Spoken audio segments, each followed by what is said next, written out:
এটা মিঠাতেল দিছে 400 গ্ৰাম আৰু এই 400 গ্ৰাম মিঠাতেলত যেটো কোম্পানীৰ নাম দিছে সেইটো হ'ল বালক। বালক মিঠাতেল মই কেতিয়াও শুনাও নাছিলো, জনাও নাছিলো।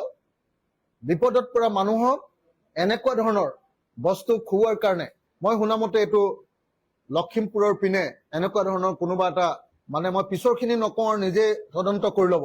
তো এই কাৰবাৰটো চলিছে এতিয়া বান সাহায্যৰ নামত এই কাৰবাৰটো চলিছে। তাৰ পাছত তেখেতে কৈছিলে যে 4 কেজি আমি দালি দিছো। এইটো 4 কেজি দালি ইয়াত আছে নেকি বাৰু? এইটো 1 কেজিৰ দালি। আমি নিমখ বহুত বেলেগ বেলেগ কোম্পানীৰ নাম শুনিছো। মই ত্ৰিশক্তি নিমখটোৰ নামটো ইমানকে শুনা নাই। ডিসি অফিচৰ পৰা অনা সাহায্যৰ কিট, মুখ্যমন্ত্ৰীৰ সাহায্য কিটটো মই আপোনালোকক দেখুৱাব খুজিছো। সাহায্য কিটটো এইটো হ'ল সাহায্য কিট। এইটো সাহায্য কিটটো আছে 7 কেজি 200 গ্ৰাম। অসমৰ মুখ্যমন্ত্ৰীয়ে কৈছিলে যে চাউল থাকিব 8 কেজি মুখ্যমন্ত্ৰীৰ সাহায্য কিটত, দালি থাকিব 4 কেজি, নিমখ থাকিব 1 কেজি আৰু মিঠাতেল থাকিব 1 লিটাৰ। শিৱসাগৰ বিধানসভা সমষ্টিৰ বিধায়ক হিচাপে আৰু ৰাইজৰ দলৰ সভাপতি হিচাপে দাবী উত্থাপন কৰিছো যে প্ৰত্যেকটো পৰিয়ালৰ কাৰণে 10 লাখ টকাকে দিয়াৰ ব্যৱস্থা গ্ৰহণ কৰক। যদি চৰকাৰৰ হাতত টকা নাই, প্ৰথমতে 2 লাখ টকা দিয়ক আৰু তাৰ পাছত বাকি 8 লাখ টকাটো দুটা কিস্তিত দিয়ক, মুঠতে 10 লাখ টকা দিয়ক। মই অসমৰ মুখ্যমন্ত্ৰীক মোৰ হৈতে এটা ক্ষতিগ্ৰস্ত পৰিয়ালৰ এটা ঘৰ মাত্ৰ, যিকোনো এখন গাঁৱৰ এটা ঘৰ মাত্ৰ, কিন্তু তেওঁলোকৰ ডিচিৰ মতে নহয়, বিমল বৰাৰ মতে নহয়, আৰু যোৱাবাৰ অহাৰ নিচিনাকে ফিটিং এটা বানপানী শিবিৰত নহয়, মই লৈ যোৱাত এটা ঠাইলে তেখেতে মোৰ লগত ওলাওক। যদি তেওঁ নেকান্দে সেই ঘৰটো দেখি, তেতিয়াহ'লে মোক কওক। এটা মিঠা সাঁতুৰিলেও ভাল কৰি পানীত সাঁতুৰিলে কাক উদ্ধাৰ কৰিলে, তেওঁ নিজে সাঁতুৰি ফটো উঠিলে, ৰিল উঠিলে।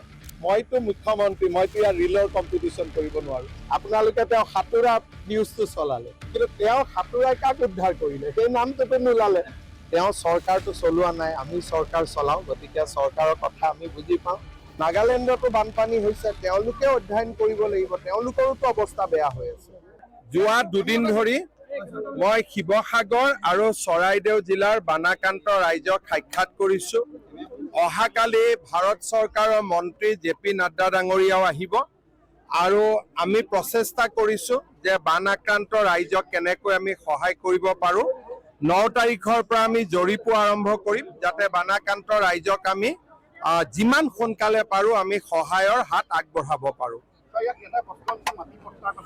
এইটো বানৰ লগত সম্পৰ্ক নাই। পলসনি গাঁও আছে, এখন VGR হয়, গতিকে এটা প্ৰচেছৰ মাজেৰে আমি কৰিব লাগিব। বসুন্ধৰা 4ত তাৰ ব্যৱস্থা ৰখা হৈছে।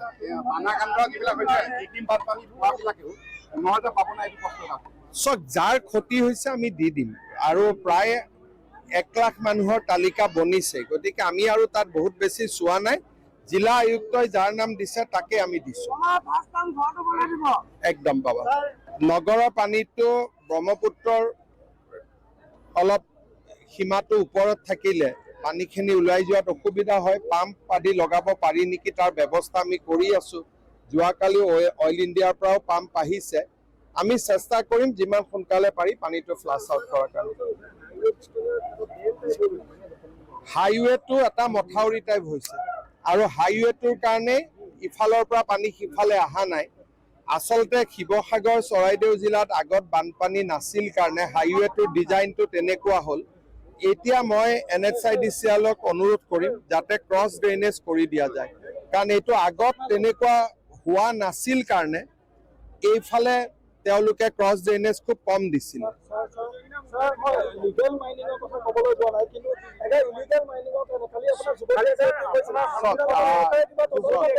মই এটাই কথা কৈছো, তাতে যিমানখিনি ৰাইজ আছে সকলো ৰাইজেতো তাতে মাইনিঙৰ ওপৰতে নিৰ্ভৰশীল হৈ চলি আছে, যাতে যিখিনি ৰাইজ। গতিকে মই ৰাইজকে কৈছো যে আপোনালোকে সিদ্ধান্ত এটা দিয়ক।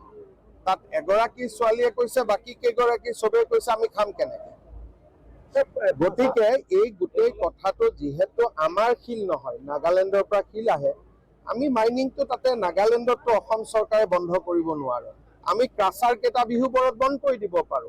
গতিকে সেইটোৰ ফালৰ পৰা যদি কিবা লাভ হয় ডেফিনেটলি আমি কৰিব পাৰো। কয়লাওতো অসমততো নহয়, নাগালেণ্ড এখন চৰকাৰ, তেওঁলোক এখন নিজৰ চৰকাৰ। নাগালেণ্ড চৰকাৰে কি নীতি ল'ব কি নীতি নল'ব সেইটো ভাৰত চৰকাৰৰ থ্ৰুদি আমি কথা পাতিব লাগিব। মই বন্ধ কৰি দিম বুলি ক'লে মইতো অসমৰ মুখ্যমন্ত্ৰীহে, কিন্তু অসমৰ ভিতৰত কোনো ইলিগেল তাতে মাইনিং নহয়। অসম ইণ্ডিয়ান গভৰ্ণমেণ্ট বা মই নিজেও গৈ ডাইৰেক্ট কথা পাতিব পাৰিম, কিন্তু বানপানীৰ পৰিৱেশটো খামকাটত এবাৰ গৈ কথা পাতিম। এইটোৰ ওপৰততো ডাঙৰ বিজ্ঞানী লাগিব, কাৰণ প্ৰত্যেক বছৰে বৰষুণ হয়, আগত হোৱা নাই, এইবাৰ কিয় হ'ল তাৰ বিষয়ে ছেটেলাইট ডেটা আদি লৈ গোটেইখিনি এইটো এটা ভাল কৰি IIT গুৱাহাটী বা ৰুৰকীয়ে চাই পেলাই ক'ব লাগিব। এইটো যদি আমি ৰাজনীতি কৰা মানুহবিলাকে ইমান সহজে উত্তৰ দিব পাৰোঁ, তেতিয়াহ'লেতো মানে মোৰতো জিঅ'লজিও ছাবজেক্ট নহয়, জিঅ'গ্ৰাফিও নহয়, মই কেনেকৈ উত্তৰ দিম কওক? মইতো ৰাজনীতি বিজ্ঞানৰ ছাবজেক্ট। ডেফিনেটলি অধ্যয়ন কৰাটোতো মেইন কাম, কিন্তু অধ্যয়নৰ ৰিজাল্ট কি ওলাব সেইটোতো আমাৰ আৰু আপোনাৰ মতে নোলাবও পাৰে। গতিকে আমি বানপানী হৈ যাওক, ভাৰত চৰকাৰকো অনুৰোধ কৰিম যে আপোনালোকে অধ্যয়ন কৰক। নাগালেণ্ডতো বানপানী হৈছে, তেওঁলোকে অধ্যয়ন কৰিব লাগিব, তেওঁলোকৰোতো অৱস্থা বেয়া হৈ আছে। গতিকে আমি যি মথাউৰি কৰিব লাগে আমি কৰি দিম, খালি ৰাইজে মাটি বাৰীখিনি দিলে হ'ল। কালি নাড্ডাজী আহিব, আমি নেপালী খুঁটিত লৈ যাম। যিসকলক চৰকাৰে আগত 4 লাখকৈ দিছিল, আমি তেওঁলোকক আৰু 5 লাখকৈ দিছো। আজি আমি 15,000 দিছো, 10 তাৰিখে আৰু 10,000 দিম, আৰু 9 তাৰিখৰ পৰা স্থায়ী ক্ষতিৰ পৰিমাণ বা জৰীপ আৰম্ভ হ'ব। তেখেত এখন বেলেগ বিপদ থাকে, গতিকে তেওঁৰ লগত কথা 10 লাখ কিয়, মানে আৰু বেছি পাব লাগে। কিন্তু ঘটনাটো হ'ল যে তেওঁ চৰকাৰটো চলোৱা নাই, আমি চৰকাৰ চলাওঁ, গতিকে চৰকাৰৰ কথা আমি বুজি পাওঁ। অখিল গগৈয়ে সাঁতুৰিলেও ভাল কৰি, পানীত সাঁতুৰিলে কাক উদ্ধাৰ কৰিলে, তেওঁ নিজে সাঁতুৰি ফটো উঠিলে, ৰীল উঠিলে, গতিকে তেওঁৰ কথাটো বেলেগ। আপোনালোকে তেওঁ সাঁতোৰা নিউজটো চলালে, কিন্তু তেওঁ সাঁতোৰাই কাক উদ্ধাৰ কৰিলে সেই নামটোতো নোলালে। গতিকে এইটো হ'ল, মইতো মুখ্যমন্ত্ৰী, মইতো ইয়াৰ ৰীলৰ কম্পিটিশ্যন কৰিব নোৱাৰো। এগৰাকী যুৱকক চিনাকি কৰাই দিম, সেই ছবিখন দেখি মোৰ নিজৰ দুখ লাগিছিল আৰু মই কান্দিছিলোঁ অলপ। এই যুৱকগৰাকীক হয়তো টেলিভিশ্যনৰ দৰ্শকসকলে চিনি পাইছে, এওঁ হৈছে বিপ্লৱ গগৈ। আজিৰ দিনটোত তেওঁ এটা ক'লা ৰঙৰ হাফ পেণ্ট পৰিধান কৰি আছে। কালিলৈকে এই যুৱকজনে, এই বিপ্লৱে, নাজিৰাৰ এই বিপ্লৱে পিন্ধি আছিল এটা স্কাৰ্ট। কালিলৈকে বিপ্লৱৰ পিন্ধিবলৈ এটা হাফ পেণ্ট নাছিল, এটা টি চাৰ্ট নাছিল, হয়নে বিপ্লৱ? আৰু সেই দৃশ্য, বিপ্লৱে স্কাৰ্ট পিন্ধি থকাৰ দৃশ্য সমগ্ৰ অসমত ভাইৰেল হৈ পৰিছিল।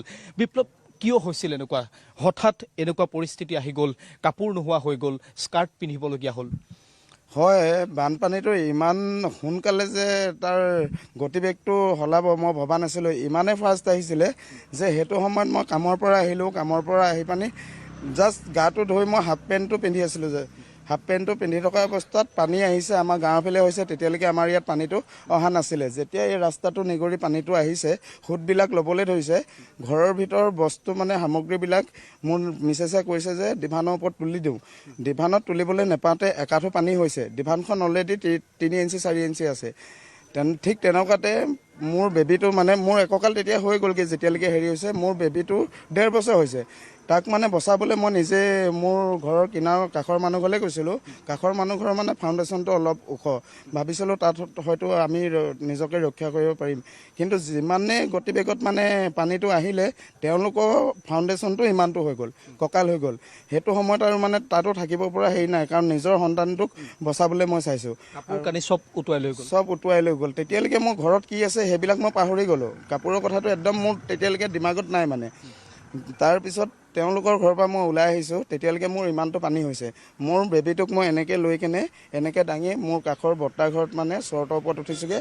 চৰ্টৰ ওপৰত উঠাৰ পিছত মোৰ যিটো কুকুৰটোকো মই বচাবলৈ চাইছিলোঁ। তাৰপিছত কুকুৰটো উঠি মানে সি সাঁতুৰি ঘূৰি ফুৰিছিলে। তাক যেতিয়া আনিবলৈ গৈছোঁ, মই মানে অলৰেডি সাঁতুৰিছোঁ আৰু মানে সাঁতুৰি কুকুৰটো সাঁতুৰিছে, দুয়োটাই আহিলোঁ, সেই চৰ্টৰ ওপৰত থাকিলোঁ। থকাৰ পিছত সেই পানীত যে মই হেৰি কৰিলোঁ, পানীৰ মানে যিটো হেৰি আহিছিলে বহুত বেয়া, মানে খজুতি হোৱাৰ, খৰ হোৱাৰ মানে বহুত হেৰি আছিলে। গোটেই গাটো বিজাবলৈ ধৰিলে, খজুৱাবলৈ ধৰিলে। মোক ক'লে যে পেণ্টটো তুমি কিবা এটা কৰিব লাগিছিলে। এতিয়া পেন আৰু নাছিলে মোৰ হাতত। তেনেকৈ দুদিন মই থাকিলোঁ যেনে তেনে। পিছদিনা কাপোৰ নোহোৱাকৈ দুদিন কাপোৰ থাকিল। নোহোৱাকৈ অকল হাফ পেণ্ট এটা পিন্ধোঁ। ৰাতি পূৰা মহে কামুৰিছে, কোনো আঁঠুৱা নাছিলে। দুদিন লঘোণত আছোঁ। কোনো ইয়াত আমাৰ ৰেস্কিউ টিম আহিলেও কোনো খোৱা সামগ্ৰী অনা নাছিলে। উদ্ধাৰকাৰী অকল উদ্ধাৰে কৰিছে, মানে যে পানী বটল এটাও তেওঁলোকে অনা নাই। তেনেকৈ গোটেই আমাৰ হোলাংকাটনি গাঁও যিমানসকল লোক বা যিমান আছিলে চব লঘোণে ভোকে আছিলে, কাৰণ ঘৰৰ সকলো সামগ্ৰী উটি গৈছিলে। ঠিক সেই সময়তে মই তেনেকৈয়ে থাকিলোঁ। পিছদিনাখন যেতিয়া দুদিনৰ পিছত পানীটো কমিছে, ঠিক সেইদিনাখন ৰেচন পঠিয়াইছিলে চৰকাৰে। আমাৰ গাঁৱৰ ৱাৰ্ড মেম্বাৰে মোক ক'লে যে এনেকৈ ৰেচন আহিছে, আহিবি। মোৰ মানে সেইটো সময়ত পিন্ধি যাবলৈ একোৱেই নাছিলে। মোৰ মায়ে ঠিক সেইটো সময়তে ক'ৰবাৰ গাড়ী এখন আহিছিলে, তেওঁ স্কাৰ্ট এটা ৰাখি থৈছিলে। সেই স্কাৰ্টটোৱে পিন্ধি মই ৰেচন আনিবলৈ গৈছিলোঁ। আৰু য'ত ৰেচন আনিবলৈ গৈছিলোঁ তাত বা এজনীয়ে মোক দেখিলে। বা এজনীয়ে মোক ক'লে যে বিপ্লৱ, মই তোক ভিডিঅ' এটা বনাওঁ, বেয়া পাবি নেকি? মই বোলো নাই, বেয়া নাপাওঁ। পৰিস্থিতিৰ সন্মুখীন হৈছোঁ যেতিয়া মই সেইটো বেয়া স্কাৰ্ট পিন্ধি হ'লেও মই মানে সেইটো নিজকে নিজে মানে একো প্ৰস্তুত কৰা নাই আৰু। মানে মই নিজকে ভাবিছোঁ যে যি হওক অন্ততঃ কোনোবাই যদি আমাক সঁহাৰি কৰে, কাপোৰ সঁহাৰি কৰক, মানে কাপোৰৰ সহায় কৰক। এয়াই হৈছে জীৱন। এই বিপ্লৱে সাহায্য বিচাৰিছিল আৰু সাহায্য আনিবলৈ যাবৰ বাবে বিপ্লৱৰ এটা পেন নাছিল, আৰু সেইবাবে মাতৃয়ে লৈ থোৱা সাহায্য দিবলৈ অহা লোকৰ পৰা লৈ থোৱা এটা স্কাৰ্ট আছিল, আৰু সেই স্কাৰ্টটোকে পিন্ধি বিপ্লৱে সাহায্য ল'বলৈ গৈছিল। এতিয়া মই এটা বেলেগ দৃশ্য পাঠক দেখুৱাম, আৰু সেই দৃশ্যটো আপুনি বুজি পাব। এজোপা নাৰিকল গছ, হয়তো নিশা হোৱাৰ বাবে কেমেৰাত হয়তো ভালদৰে আবদ্ধ নহ'ব। এই নাৰিকলজোপা হয়তো সকলোৱে চিনি পাব। এনেকুৱা নাৰিকল এই নাজিৰাৰ হোলাংকাথনি গাঁওখনত যথেষ্ট আছে। আৰু এটা দৃশ্য ভাইৰেল হৈছিল। এগৰাকী ব্যক্তিয়ে নাজিৰাৰ এই হোলাংকাথনিৰে আছিল সেই ব্যক্তিগৰাকী। তেওঁ নাৰিকল গছৰ ওপৰত উঠি নিজৰ জীৱনটো ৰক্ষা কৰিছিল। প্ৰায় 9ৰ পৰা 10 ঘণ্টা সময় তেওঁ নাৰিকল গছৰ ওপৰত আছিল। আৰু সেই ব্যক্তিগৰাকী হৈছে এইজন প্ৰাঞ্জল দা, হয়নে?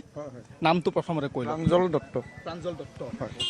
নাৰিকল গছৰ ওপৰত, আৰু সমগ্ৰ অসমত এই গোটেই দৃশ্যটো ভাইৰেল হৈ গ'ল। কেনেদৰে থাকিলে আপুনি ইমান সময়? প্ৰথম কথা হ'ল মোৰ মা পেৰালাইচিছ মানুহ, নেক্সট মোৰ ফিজিকেলি হেণ্ডিকেপ বাইদেউজনী আছে। যেতিয়া পানী সোমালে তেতিয়া মই ফিজিকেলি বাইদেউক আগফালৰ এঘৰ মানুহৰ চটত থ'লোঁ।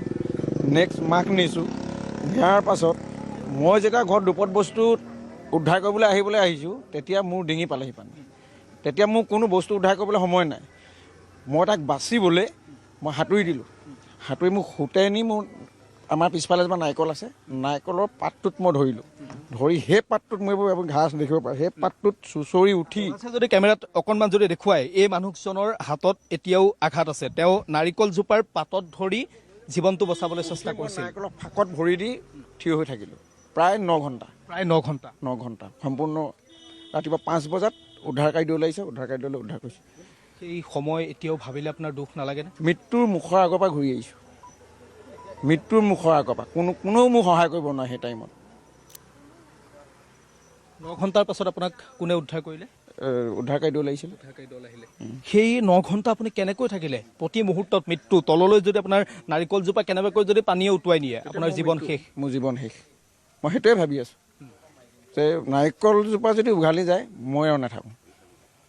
আজিও আপুনি আবেগিক এতিয়া? হয় হয়। পাৰ্থ, এই হোলাংকাথনি গাঁৱৰ প্ৰাঞ্জল দাৰ চকুত আজিও চকু পানী। মানুহজনে কান্দিছে, আৰু ময়ো আবেগিক তেওঁ কথাখিনি শুনি। মই যেতিয়া তেওঁৰ সৈতে কথা পাতিলোঁ, তেওঁ মোক যেতিয়া কথাখিনি ক'লে যে নাৰিকলজোপাৰ পাতখিলাত ধৰি তেওঁ জীৱনটো বচাবলৈ চেষ্টা কৰিছিল, আৰু 9 ঘণ্টা সময় তেওঁ তেনেকৈ থাকিল।